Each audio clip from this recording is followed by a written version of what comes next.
Because they are. And I'm not just saying it simply because they are serious title contenders with that performance. Yeah, well, that performance, we're one game away from halfway, and they're 8 clear at the top of the Premier League. Yeah, I can agree here as well. You know, they are the title contenders as well. But let's not forget, a lot of football is yet to be played. You know, and if you lose the next game, what is the point of winning this one? You know, you have to consolidate. Exactly, every game is important going into winning the Premier League, and Arsenal know that. And I agree with you when you say that people sometimes question if Arsenal have that winning mentality left from your time. But at the moment, they are showing that fully capable of going and win it in the end. OK, what a Premier League weekend that was. Stay with us, of course, for all the reactions to the North London derby and the 2 previous games. But it all started on Friday with those 3 goals and 3 points in the end. Aston Villa got 2 goals and the win against Leeds. 4 wins out of 6 under Unai Emery in the Premier League. United, of course, won the Manchester derby with that big call with the equaliser against City. Liverpool, who have now dropped 26 points this season, beaten 3-0 at Brighton. The huge game at the bottom went the way of Southampton at Everton. Forest won the East Midlands derby against Leicester by 2-0. Massive win for Wolves that took them out of the drop zone as well at home to West Ham. And another win. Brentford 7 unbeaten in the Premier League. And another defeat for Bournemouth. They've lost 8 of their last 9 league games. Then today we brought you Chelsea getting back to winning ways, courtesy of Kai Havertz at home to Crystal Palace, and an 89th minute winner from Alexander Isak off the bench, the club record signing for Newcastle, giving them another 3 points against Fulham. And Arsenal have won the North London derby convincingly away at Spurs, their first win there since 2014 by 2-0. It's getting really, really tight at the bottom. All 3 teams in the drop zone are locked on 15 points. Southampton, Everton and West Ham. Bournemouth are out of the drop zone by just 1. Then come 3 teams on 17 points. Wolves, Leicester and Leeds. Forest now up to 13 with 20. Here's your screenshot. Arsenal fans played 18. 8 clear of Manchester City, who, of course, Arsenal still have to play twice this season. Then, just a point behind City come Newcastle and Manchester United, both on 38 points. Spurs, as we say, now 5 points off the top 4. Chelsea level on points with Liverpool down in 10th. Aaron, Martin, Arsenal haven't beaten Spurs away since 2014. Quite simply, how good does that feel? It was about time then, but yeah, it felt amazing. Yeah, we remember what happened here last year, and we wanted to do a better game, show a different side, and show how much we have improved. And I think we did that today, and I think we all enjoyed the game. Aaron, how much did you feel you were totally in control in that first half? Yeah, totally. I think we deserved the 2 goals, and we probably deserved maybe more. We played the way we wanted to play the whole first half. And we got the deserved lead, yeah. The first one was a slightly strange goal, but yours was an absolute beauty. Tell us about it. And also, that goal celebration, basketball, where's that come from? It's just something we talk about a lot inside the team, something with basketball, so that's why we did it. And Rambo tells me to shoot all the time, so finally I did it, and you see what happened. Aaron, you more than played your part as well. Some big saves there, particularly from Son and Kane as well. Yeah, that's what I'm there to do. The manager also mentioned, obviously, I think the last quite a few North London derbies we haven't kept a clean sheet either, so especially when he's been in charge, so I think that might have spurred me on a little bit. Of course, it's been a terrific day for you, but what happened at the end? You seem to be involved with a fan as well. Can you tell us exactly what happened? Yeah, obviously, the Spurs fans were giving me some throughout the second half. I give them some back, which to that the few people who I did do it to was probably well greeted, sportsmanship like. And then a fan I jumped over and gave me a little punch in the back. So that's what happened, and it's a shame because it's just a game of football at the end of the day. What happened after that? Were you dragged away? Yeah, everyone. I think both sets of players as well tried to, bring me away, and but yeah, thankfully nothing actually happened too drastically. But it's a sour taste, but I'm sure we'll enjoy it when we go back in the dressing room. 8 points is the lead right now. What's the significance of that at this stage of the season? No, we're in a good position. There's no doubt about that. But we have to stay humble. We have to keep working hard. We can still improve a lot of things. You see today the difference between the first and the second half. So we still have some things to improve. So we have to keep going and keep pushing. Well, it was a fabulous victory. Aaron, you were named the player of the match. Martin, will you hand over the award, please? Thanks, buddy. Thank you. Cheers, guys. Cheers. Yeah, we'll have a look at those saves in a moment. Stay humble, Martin Odegaard. Young squad are showing an awful lot of maturity at the moment. Yes, and I do believe, and I keep saying it, that last season they learnt a lot being such a young squad, and you can hear the way they're speaking.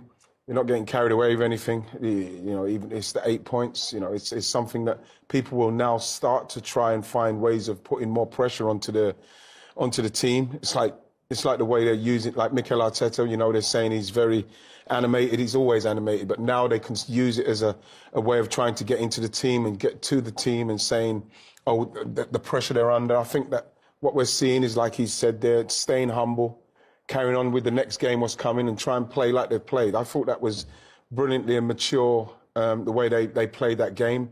And they, like I said, are deserved winners. They played very well today. Are they surprising you on that point, that maturity from the young side? Every question they seem to get asked, they have an answer for.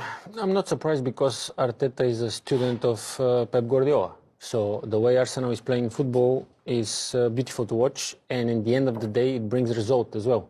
That's why they're in the first place in the Premier League, and if they continue the way they are at the moment, they will stay there for sure.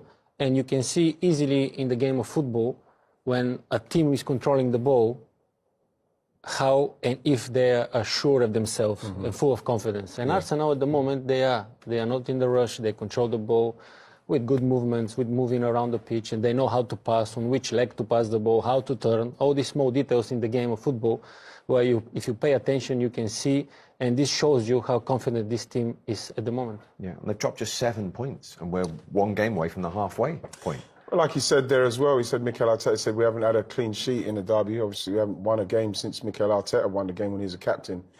So clean sheets at this stage is vitally important. But again, I think it just comes back to the maturity of the performance. Even when Tottenham were closing down, they passed around them, they carried on doing what they're doing. And like the goalie said there, like Aaron Ramsdale said, they played how they wanted to play and they put it into practice and they won the game doing exactly what they've been training to do. And talking to the goalkeeper, the Tottenham one didn't have his best day in a North London derby today. No, he didn't. The first goal, it's his mistakes, clear and obvious. I mean, even if Sessegnon need, as we spoke before, to go and challenge a bit more, I think he was afraid because he's going inside the penalty box. Maybe. And he's trying to push him outside, which is the right thing to do. And then even if there's deflection, I think the goalkeeper should react a bit better on that. I think that's what you say again. You see the amount of space that Thomas Partey's in and the amount of space Saka's got to run into. This is what Arsenal tried to get into that situation, and they did. And once you get Saka, once he gets into this situation, Berber's right. You can't really challenge him, but you want to force him down the line. But then once it goes in, you're hoping that the goalkeeper's going to do a lot better than this. But maybe I feel there's a little deflection, but at the same time, he's got his whole body behind it, and it's still gone in, and you'll take that. You take that. I think that probably part of the plan of Arsenal was try to explore that left side of Spurs where Sessegnon was and see what is going to happen, how they're going to feel. Because even on that goal, you can see that the moment Saka is going to run, Sessegnon doesn't work his back. No. He doesn't know what is going on there. So when Saka sees this, it's obviously this is the moment where you need to start your run. And everything was perfect for them. And the second goal actually came from a Lloris goal kick, which frustrated you at the time as a striker. Oh, it did. I see still no points of kicks like this. I hated kicks like this. I don't know if you enjoyed it. No, right? I'm not big enough to enjoy it. Yeah, look, you kick it, what do you expect? Kane to just flick the ball to somewhere? Okay, you can do that. But then everybody is out of position. When you have a team as strong as Arsenal at the moment, this is what happens. You don't let players like this to shoot. You try your best to block. It doesn't make sense because you look at Sessegnon, he should be holding his position just in case that happens. Now it's beyond him, and look at the space now. He's got the Longlay's now isolated, and Saka's one-on-one with him. You've got Martin Odegaard running through the middle with no one getting close to him simply because they've all rushed up the pitch chasing this goal kick, which they haven't got no control of. In the end, they're backing off. And then Odegaard gets the time to shoot, and he's got the quality to at least hit the target, and then you hit the target, anything can happen. No, this was a perfect shot. In the angle, down on the goal, honestly, Hugo Lloris didn't have anything to do in that situation. But the goal kick was a silly one. He should know better. You know, there was no point. And the basketball celebration is the latest one. So. Well, it's funny. It's funny because I think they're doing it in training, and a lot of them are. I think Mikel's telling them about shooting and how often they've got to shoot. So now we're seeing it a lot now. I saw it. I think Martin done it the other day when he scored, and they're all doing it now. That they're all shooting now, and long may that continue, Steve. Long may they shoot. When Tottenham did shoot, they found Aaron Ramsdale in sparkling form, didn't they? Well, he's got that about him, and you know, I was getting messages about. If you're going to win the league, and it's something that's true, you need a good goalkeeper. You need a goalkeeper that in these moments make good saves. I think Berber was right. I think this is the kind of finish from Son where it needs a little bit more guile and not so much power, just a little bit of dink. You know, just something you can lift over him. This was a mistake from Zinchenko, and this is a great cross. We've got to give him that.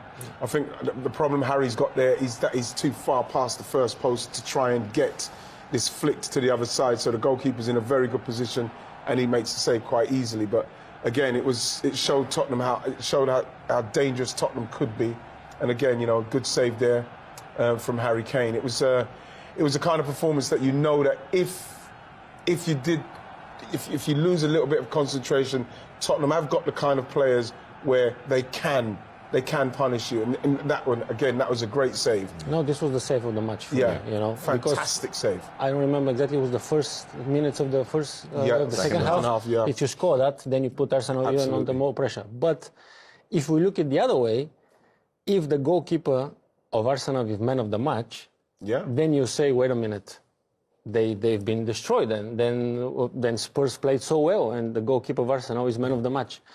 And you look at that and you think it's funny, but at the same time, Arsenal won the game. You know, this is irony of football. Sometimes your goalkeeper is man of the match, which sometimes is normal, but you think, okay, the other team have attacked so much, then the goalkeeper is your man of the match. You know, that's the funny part of football sometimes. But at the end of the day, they won it, they deserve to win it.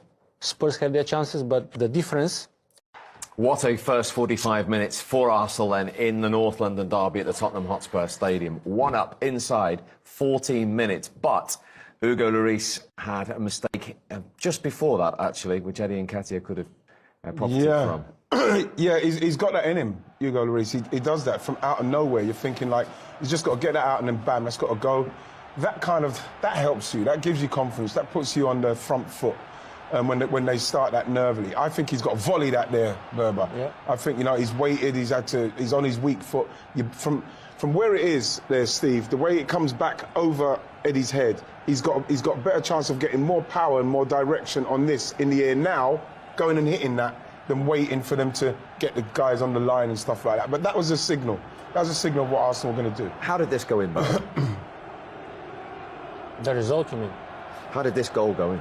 This goal, it's a clear mistake from Hugo Lloris. It's a clear mistake. I mean, it's you need to wake up. And the first signal was what we just saw. The first situation where he was a bit insecure, didn't know what to do with the ball, just clear it. But when you see stuff like this, you try to explore it. That's the see with him there. Once Thomas Partey's got so much space, the line's too high, and that's what Saka's doing all day. He's doing all just turn and spin in there. I cannot believe Sessegnon's not going to stop him. He hasn't done anything to stop him or slow him up. I think there's a little deflection on it, Berber, when we look. But you know why he's not attacking? Because he's inside probably the penalty box. Yes. So maybe he's a bit afraid because Saka is. At least though, Burbs, he's got to get closer to him and let him beat him. This is so easy. Gets a little deflection, then obviously Lloris, you know, he lets it in. But I think that's the way Arsenal have started. Excuse me, I'm losing my voice. The way Arsenal have started is exactly how we knew they would start. Yeah. And they're putting them under pressure, and they're keeping them under pressure. Yeah, Spurs still sleeping. And the second goal actually came originally from Lloris's goal kick. Came straight back to them. Well, which I don't understand this type of kicks. There is no point to this. You're just kicking the ball and you hope for what? And then all the players are out of the position. Yes. You're going to speak about that. And then when the ball comes to Odegaard here, you know who you need to block because Odegaard have a good shot. So you need to be closer to the players who knows that can hurt you. But you see, Sessegnon, where's he going? It's like you say, Berber, there's no benefit for him going that far up. And now he's left his centre-half isolated with someone running at him. You look at with Saka running at him, you look at Odegaard, no one picks him up, everybody's dropping back, everybody's going into the box. So they're saying, OK, go and shoot. And he does shoot. and bam. But you don't let players like that shoot. You can leave a right back to shoot, for example. Yes. All right, you don't leave the star man, the captain, with the left foot to shoot from position like this. Actually, here you cannot blame Hugo Lloris. It was a nice shot. It was a good shot. It was a good But shot. you need to block players from that position with the quality that he's possessed, not to shoot. I mean, Tottenham had all kinds of problems, but as you've alluded to, the main area, down Arsenal's right-hand side. Well, the thing is, the closing down is brilliant and stuff. But like I'm feeling with Sessegnon trying to go up with Saka. Saka is arguably one of the players of the season so far. You know, to leave him with that much space to attack with the left fullback going up is crazy. It's crazy tactics. Because what's happening is Saka's playing very well. We're winning the ball back. You're winning it back here, and then now Arsenal really into it. They're challenging. They're winning second balls. They're going for everything, and now you're straight into Tottenham's defensive line. And this is unlucky. Just haven't got enough bodies in there. Maybe he couldn't quite pick someone out. But again, you got Arsenal in there, just keeping them in there. The pressure. Look at the pressure again. It's got to challenge him. Got to challenge him. Great effort. Oh. It's so great to watch, but this is amazing. Bang! Oh my wow. God, this was going to be goal of the season probably. I think it came off his shin. How'd you get that much power off your shin? Well, it pains me to admit it, but Arsenal is 2-0 up deservedly, you know. And if Spurs doesn't wake up the second half, like we spoke before, they can come back. They can come back. They had some good chances as well. Yeah. We didn't say about that. They have some good chances through Son and Harry Kane. You know, they are still dangerous. If Arsenal score one more, though, maybe then it's a finish. But it's still not yet the end for Spurs if they can manage to score one goal from the first 5 minutes of the second half. Well, 16 of Tottenham's last 17 Premier League goals have come in the second half. They need at least